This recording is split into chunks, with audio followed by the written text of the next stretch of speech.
নমস্কার, গল্পকথা চ্যানেলে আপনাদের সবাইকে স্বাগত জানাই। আজ আপনাদের সাথে শেয়ার করব একটা ছোট্ট গল্প, কৃষ্ণকলি।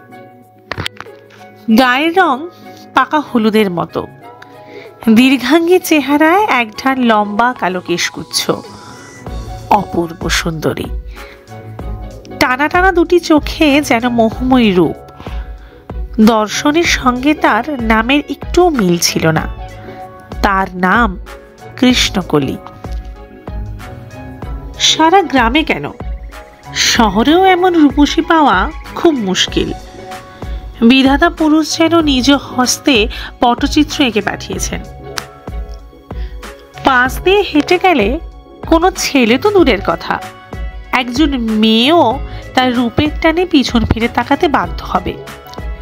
তার চলন বলনে এক অদ্ভুত মাধুর্য। সুন্দরী বলে নিজের মধ্যে বেশ অহংকারও ছিল তার। পাশের বাড়ির মনোরমা দেবী সুযোগ পেলেই কৃষ্ণকলিকে নিয়ে হাসি ঠাট্টার ছলে প্রেমের পাঠ পড়াতেন। মনোরমা দেবীর স্বামী নন্দনবাবু বাড়ির কাছেই একটা মাধ্যমিক স্কুলের বাংলা শিক্ষক। নন্দনবাবুর স্কুলে সদ্য গ্র্যাজুয়েট হওয়া এক তরুণ শিক্ষক শিক্ষকতার জন্য যোগ দেন। কৃষ্ণকলি ওই স্কুলেরই ছাত্রী। অরূপবাবু স্কুলের হোস্টেলে থাকলেও স্কুল ছুটির পর অবসর সময় প্রায় নন্দনবাবুর বাড়িতেই চায়ের আসর জমাতেন। কৃষ্ণকলির মনোরমা দেবীর কাছে যাতায়াত ছিলই। প্রথম প্রথম অরূপবাবুকে দেখে খুব জড়তা ছিল কৃষ্ণকলির মধ্যে, কিন্তু কিছুদিন পর ওই জড়তা কেটে যায়। শিক্ষক ছাত্রের মধ্যে আচরণ স্বাভাবিক এসে যায়। এটা সম্ভব হয়েছিল মনোরমা দেবীর জন্যে, কারণ উনি নিজে খুব হাসি খুশি, মিশুকে এবং আড্ডাবাজ ছিলেন। অরূপবাবু কৃষ্ণকলির মতো আকস্মিক সৌন্দর্যের নয়, কিন্তু চেহারায় শিক্ষিত এবং বুদ্ধিদীপ্তের ছাপ ছিল। মনোরমা দেবীর অযাচিত প্রশ্রয়ে অপরিণত কৃষ্ণকলির জীবনে প্রেমের সেতু বন্ধন হয়ে যায়। তার অনুপ্রেরণায় সেই ক্লাস 10-এ পড়া মেয়েটি প্রেম নিয়ে স্বপ্ন দেখা শুরু করে। প্রতিদিন স্কুল ছুটির পর এক অদ্ভুত নেশায় দুজনে মেতে ওঠে। মনোরমা দেবীর বাড়ি তাদের কাছে হয়ে ওঠে প্রেমের তীর্থক্ষেত্র। কিছুদিন পর কৃষ্ণকলির অসময়ের বসন্ত মনোরমা দেবীর কুটিরে গণ্ডি ছাড়িয়ে চলে এলো স্কুলে।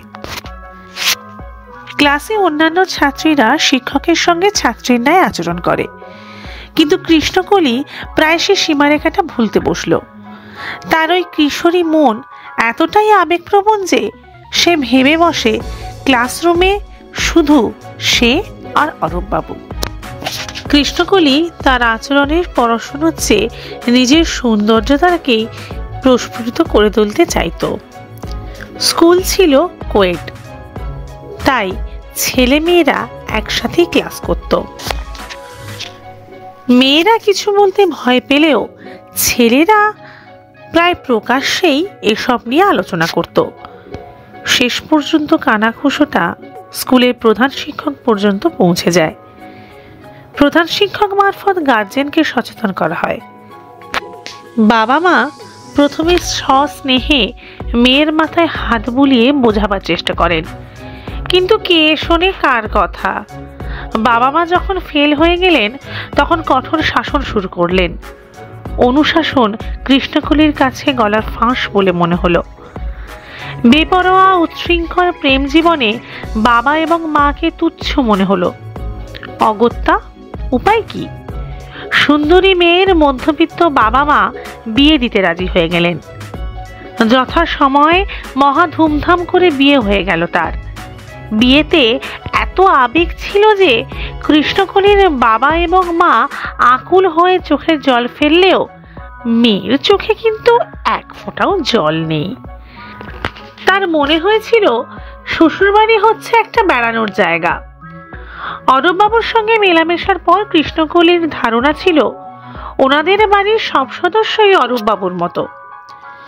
অরূপবাবুদের পরিবার শিক্ষিত এবং সাংস্কৃতিক মনস্ক, তাই শাশুড়ির অহংকারও কম ছিল না। কৃষ্ণকলি সুন্দরী এবং বিদিশা দেবী শিক্ষিতা, তার ওপর ছেলে শিক্ষক। সেই সময় সমাজের শিক্ষকদের খুব সম্মান ছিল। শ্বশুরবাড়িতে গিয়ে ওই 8 দিনের স্মৃতি খুব একটা সুখকর হলো না কৃষ্ণকলির কাছে। যথারীতি নিয়মের বেড়াজালে আটকানো অষ্টমঙ্গলায় পিতৃভবনে কৃষ্ণকলির আবির্ভাব হলো।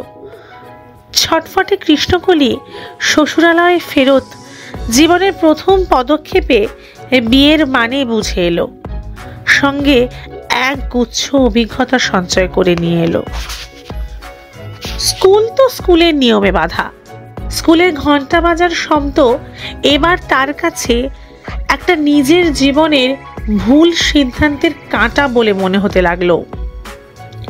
স্কুলের ছুটির ঘন্টা বাজার পর সহপাঠীদের উচ্ছলতার সঙ্গে বেরিয়ে আসতে দেখে নিজেকে অপাংতেয় বলে মনে হতে লাগলো।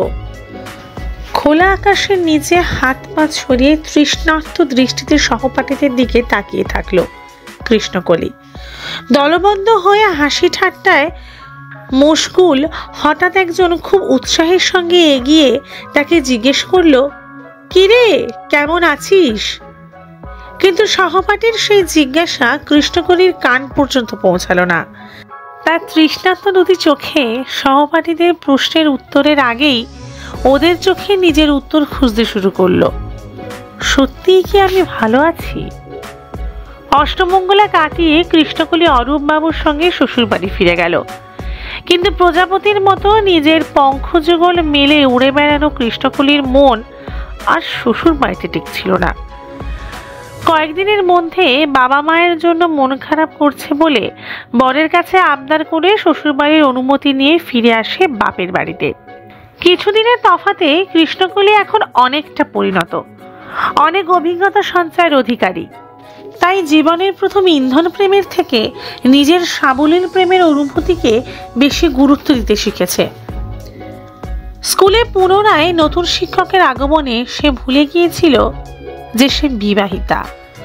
এবারে যিনি শিক্ষক হিসেবে স্কুলে যোগদান করেছেন তিনি অরূপবাবুর তুলনায় খুব সুন্দর।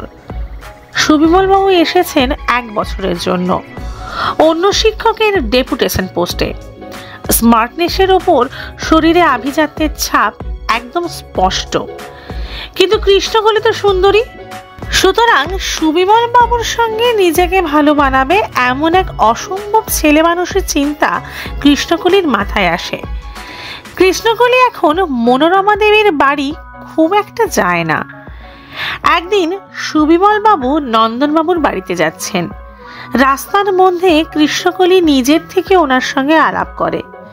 কথা বলতে বলতেই বোকার মতো সুবিমল বাবুকে প্রেম নিবেদন করে বসে। সুযোগ সন্ধানে সুবিমল বাবু সেই সুযোগটা লুফে নেন। আগে সুবিমল বাবুর সঙ্গে কৃষ্ণকলির 2-1 বার চোখাচোখিরও সৌভাগ্য হয়েছিল। দুজনের খুল্লা প্রেম চলে।